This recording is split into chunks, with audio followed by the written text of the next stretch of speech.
मामला साल 2019 अक्टूबर का है। सेक्टर 22 में ढाबा चलाने वाले जोगिंदर सिंह की बेटी मनीषा का शव राजपुरा रोड के शंभू बैरियर के पास नाले में मिला था।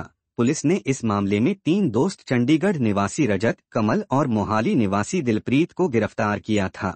मनीषा सेक्टर 34 के इंस्टीट्यूट में आर्किटेक्चर की स्टूडेंट थी। घटना वाले दिन वह घर से इंस्टीट्यूट के लिए निकली, लेकिन देर शाम तक नहीं लौटी। परिजनों ने पुलिस में शिकायत दी तो मनीषा का मोबाइल सर्विलांस पर लगाया गया और कॉल डिटेल्स में अंतिम कॉल सेक्टर 51 निवासी रजत की पाई गई। पुलिस जब रजत के घर पहुंची तो उसने सब कुछ उगल दिया। आइए इस हादसे की पूरी कहानी सिलसिलेवार और विस्तार से जानते हैं।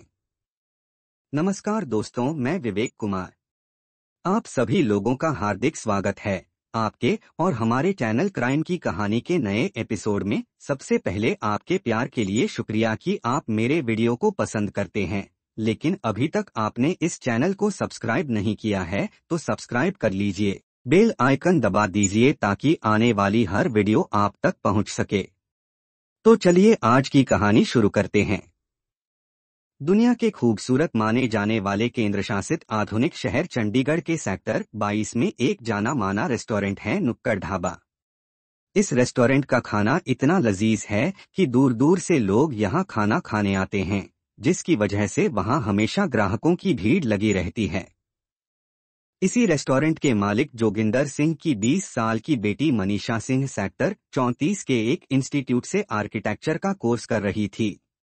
पढ़ने में वह ठीक ठाक थी, इसलिए वह एक अच्छी आर्किटेक्ट बनना चाहती थी। 2 भाइयों की एकलौती बहन मनीषा काफी खूबसूरत थी। पिता जोगिंदर सिंह को अपनी इस एकलौती बेटी से लगाव तो था ही, साथ ही नाज भी था कि आगे चलकर वह खानदान का नाम रोशन करेगी। लेकिन यह सोचकर उनका मन उदास भी हो जाता था कि बेटियां तो पराया धन होती हैं। पढ़ाई पूरी होने के बाद वह मनीषा की शादी कर देंगे तो वह उन्हें छोड़कर अपनी ससुराल चली जाएगी। खैर, रोज की तरह 18 अक्टूबर 2014 की सुबह मनीषा इंस्टीट्यूट जाने के लिए घर से निकली। उस दिन शनिवार था, इसलिए दोपहर तक उसे घर वापस आ जाना था। लेकिन वह शाम तक भी नहीं लौटी तो घर में सभी को उसकी चिंता हुई। चिंता की वजह यह थी कि उसका मोबाइल फोन स्विच्ड ऑफ बता रहा था। जोगिंदर सिंह ने तुरंत इस बात की सूचना पुलिस कंट्रोल रूम को देने के साथ गुमशुदगी और किडनैपिंग की आशंका संबंधी एक लिखित शिकायत सेक्टर 22 की पुलिस चौकी जाकर दे दिया। यह चौकी सेक्टर 17 स्थित थाना सेंट्रल के अंतर्गत आती थी, इसलिए थाना सेंट्रल में इसकी रिपोर्ट दर्ज कर ली गई। पुलिस रात भर मनीषा की तलाश करती रही। जब सफलता नहीं मिली तो पुलिस ने अगले दिन उसके मोबाइल नंबर की कॉल डिटेल्स निकलवाकर खंगाली। इससे पता चला कि वह शनिवार को सुबह से ही रजत के संपर्क में थी। 21 वर्षीय रजत बेनीवाल चंडीगढ़ के सेक्टर 51A में रहता था और पंजाब यूनिवर्सिटी के इवनिंग कॉलेज में BA द्वितीय वर्ष का छात्र था। संदेह के आधार पर पुलिस ने रजत को हिरासत में लेकर औपचारिक पूछताछ तो की ही, उसके मोबाइल फोन की लोकेशन भी निकलवाई। इससे पता चला कि उसके और मनीषा के मोबाइल फोन की लोकेशन एक साथ थी। इसी जानकारी के आधार पर पुलिस ने रजत को विधिवत गिरफ्तार कर पूछताछ शुरू किया। पहले तो वह पुलिस को बहकाने की कोशिश करता रहा, लेकिन 2 घंटे की सघन पूछताछ में आखिर उसने अपना अपराध स्वीकार कर लिया। उसने बताया कि मनीषा ने किसी नशीले पदार्थ का सेवन कर लिया था, जिससे उसकी मौत हो गई थी। डर की वजह से उसने उसकी लाश को चंडीगढ़ से 40 किलोमीटर दूर ले जाकर राजपुरा रोड के एक गंदे नाले में फेंक दिया था। पुलिस को रजत के इस बयान में पूरी तरह से सच्चाई नजर नहीं आ रही थी। इसके बावजूद DSP central doctor Guriqbal Singh Sidhu के नेतृत्व में सेंट्रल थाना के कार्यकारी थाना प्रभारी इंस्पेक्टर जसबीर सिंह और सेक्टर 22 चौकी प्रभारी देशराज सिंह के अलावा एक विशेष टीम रजत को लेकर राजपुरा रोड पर कस्बे बनूर से होते हुए शंभू बैरियर के समीप स्थित गांव टेपला पहुंची, जहां वह बदबूदार गंदा नाला था। रजत की निशानदेही पर आधे घंटे की कोशिश के बाद गंदे नाले के पास से मनीषा की लाश बरामद कर ली गई। लाश पूरी तरह से कीचड़ से सनी थी। पुलिस ने मनीषा के घर वालों को फोन करके वहीं बुलाकर लाश की शिनाख्त करा लिया। शिनाख्त होने के बाद पुलिस ने लाश को पोस्टमार्टम के लिए चंडीगढ़ के सेक्टर 16 स्थित जनरल अस्पताल की मोर्चरी में भिजवा दिया। पुलिस का मानना था कि रजत ने मनीषा की मौत की जो वजह बताई थी वह सही नहीं हो सकती।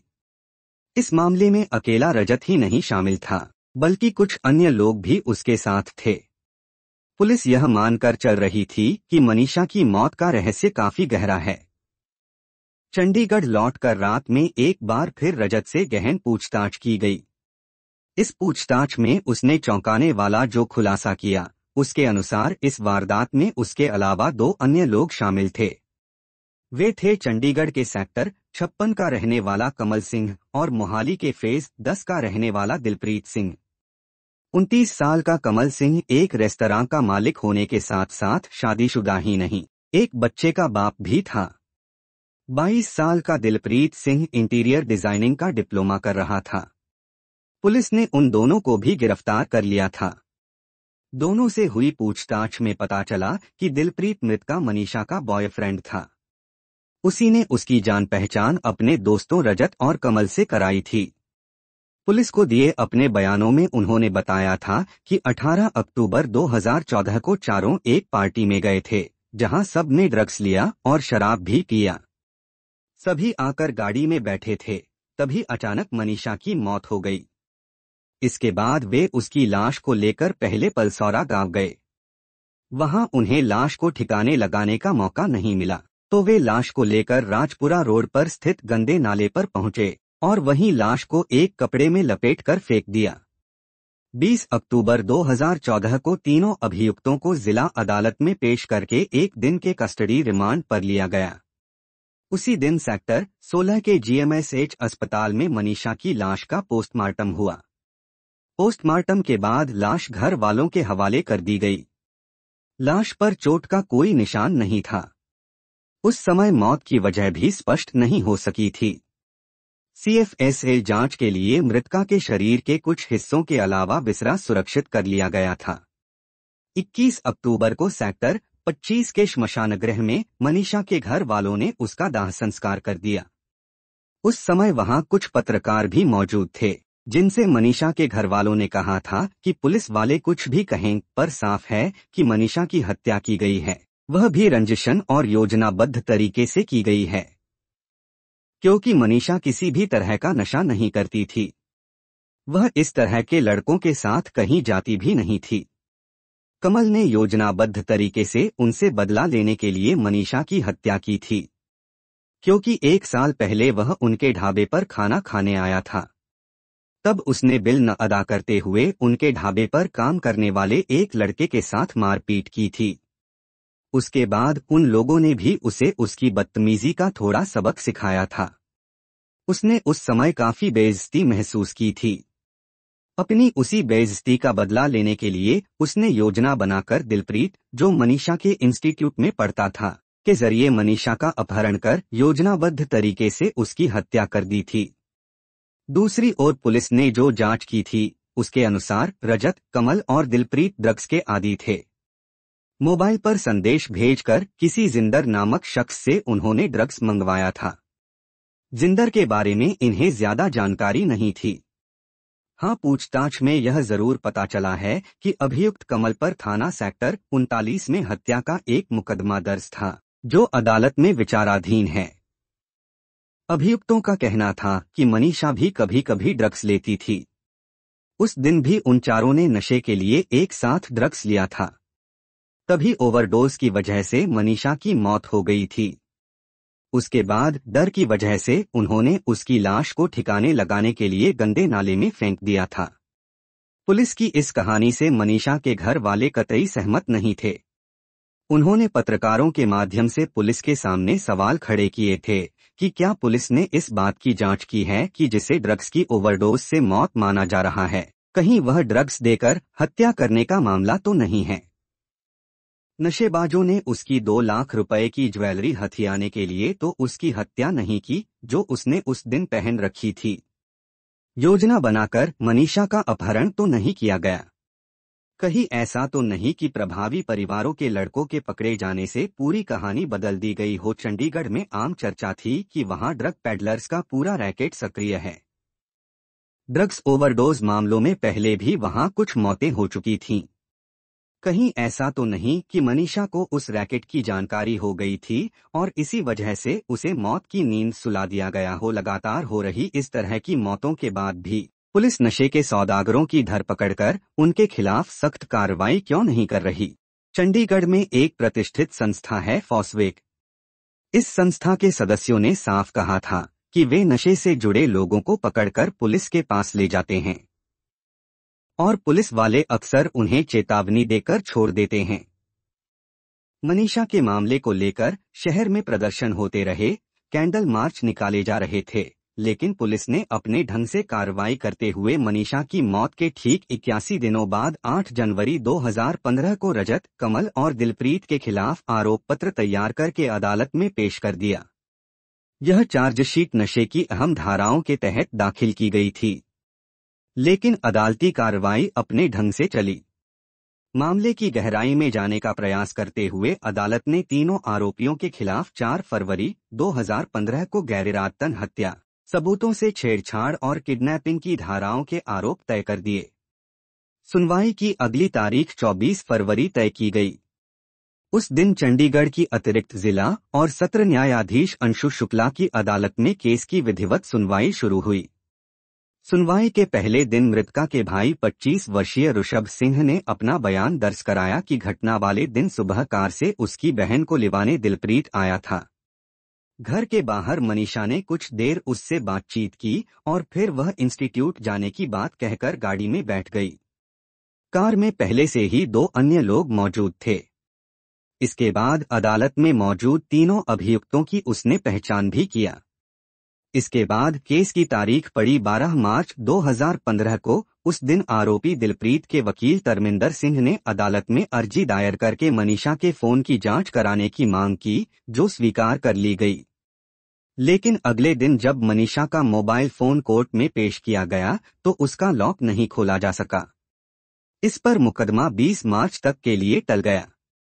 कोर्ट ने CFSL को मोबाइल फोन भेजकर उसकी जांच रिपोर्ट सौंपने को कहा। 20 मार्च को यह रिपोर्ट पेश नहीं हो सकी तो अगली तारीख 31 मार्च की पड़ी। उस दिन केस के जांच अधिकारी ने CFSL की ओर से 5 सीडीज में दिया गया मोबाइल का डाटा कोर्ट को सौंपा।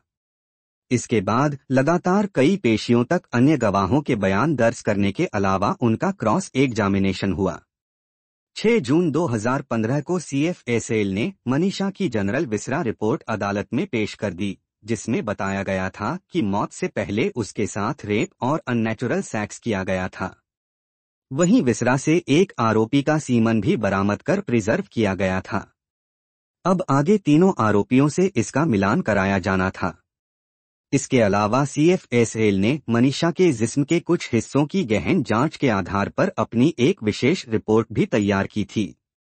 इस रिपोर्ट के आने के बाद पुलिस की आरोपियों से मिलीभगत अथवा पूछताछ में की गई ढील अब पूरी तरह से सामने आ गई थी।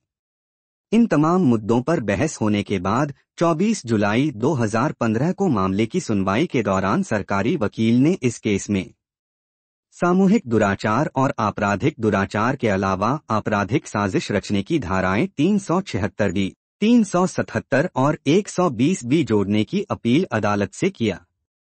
तीनों आरोपियों का DNA सैंपल लेने की भी बात कही गई। इस विशेष रिपोर्ट में मनीषा की मौत का कारण इंट्राक्रैनियल हैमरेज बताया गया था। सेरोलॉजिकल जांच में उसके गुप्तांगों में वीर्य मिला था। विसरा जांच के रासायनिक विश्लेषण में मनीषा के शरीर में 85.57% इथाइल अल्कोहल की मात्रा पाई गई थी। वहीं नार्पसेउडोफिड्राइन नामक साइकोट्रोपिक सब्सटेंस नशीला पदार्थ के मौजूद होने की बात भी कही गई थी। इस सब के अलावा हिस्टोपैथोलॉजी रिपोर्ट में ब्रोंकोन्यूमोनिया और माइक्रोवेसिकुलर स्टीटोसिस मिलने की बात भी पता चली थी।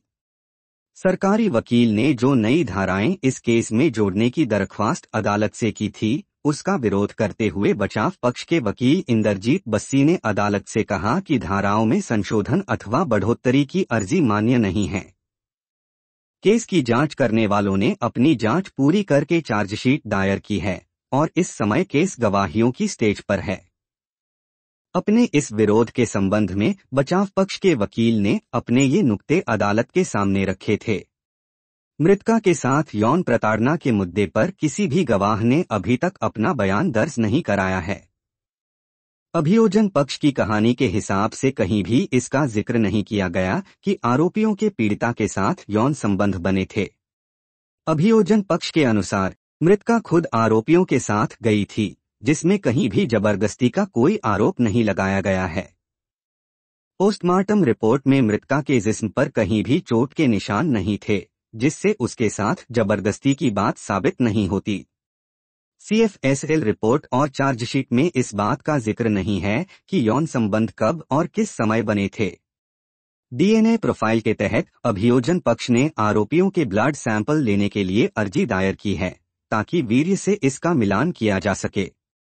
ऐसे में यह प्रतीत होता है कि अभियोजन पक्ष खुद इस बात को लेकर संशय में है कि यह वीर्य किसका है। यह बहस भी कुछ दिनों तक चलती रही।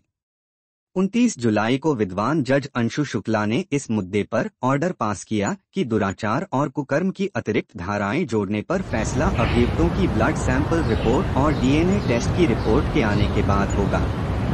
इसके लिए तारीख दी गई 29 अक्टूबर 2015, लेकिन उस दिन रिपोर्ट न आने की वजह से सुनवाई टल गई। बाद में रिपोर्ट आई तो नई धाराएं जोड़कर अदालत की कार्रवाई फिर से शुरू हुई। देखते देखते 1 साल से अधिक का समय गुजर गया। 31 जनवरी 2017 को अदालत ने अपनी कार्रवाई मुकम्मल करके इस केस के तीनों अभियुक्तों को दोषी करार देकर सजा सुनाने की तारीख 4 फरवरी 2017 तय कर दिया।